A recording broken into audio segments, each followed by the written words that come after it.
இந்தியாவில் முதலில் அச்சடிக்கப்பட்ட மொழி தமிழ் மொழிதான். புத்தகமாக அச்சடிக்கப்பட்டதில் இந்தியாவில் முதல் மொழி தமிழ் மொழிதான். அப்படின்னா நமக்கு எவ்வளவு பெருமை. இந்தியால நீங்க எந்த மொழியில வேணாலும் புத்தகம் போடுங்க, நாங்க தாங்க முதல் புத்தகம்.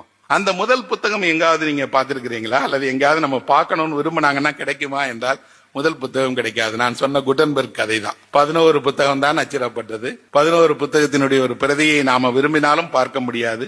தம்பிரான் வணக்கம்ங்கிற அந்த சின்ன புத்தகத்தை பார்க்க வேண்டும் என்றால் நீங்கள் அமெரிக்காவில் ஹார்வர்ட் யூனிவர்சிட்டிக்கு போனா அங்க இருக்கக்கூடிய நூலகத்தில் இருக்கு, பார்க்கலாம். அமெரிக்காவுக்கு சுற்றுப்பயணம் போகிறவர்கள் ஒரு முறை எப்போவாது நீங்கள் பார்க்க வேண்டியது தமிழினுடைய முதல் புத்தகம் தான். நான் ஒரு வேண்டுகோளை கூட முன்னால் வைத்தேன். என்னன்னா, அந்த புத்தகத்தினுடைய ஒரு பிரதியாவது வாங்கி எங்கெல்லாம் கண்காட்சி நடக்கிறதோ அங்கெல்லாம் அதை ஒரு சின்ன இடத்துல ஒட்டி வச்சு இதுதான் தமிழினுடைய முதல் புத்தகம் என்று காட்டலாம் நாம். ஏன்னா இன்னைக்கு இருக்கிற ஒரு பையன் என்ன நினைச்சுக்கிறான், புத்தகம்னா இப்பதாங்க ஒரு 50 வருஷம் இருக்கும் 100 வருஷம் இருக்கும் அப்படின்னு நினைக்கிறேன். இல்ல 1758 தமிழ்ல புத்தகம் அச்சிடப்பட்டுருச்சு.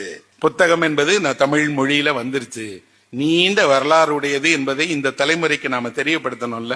அதற்கு இந்த மாதிரியான ஒரு புத்தகம் தேவை.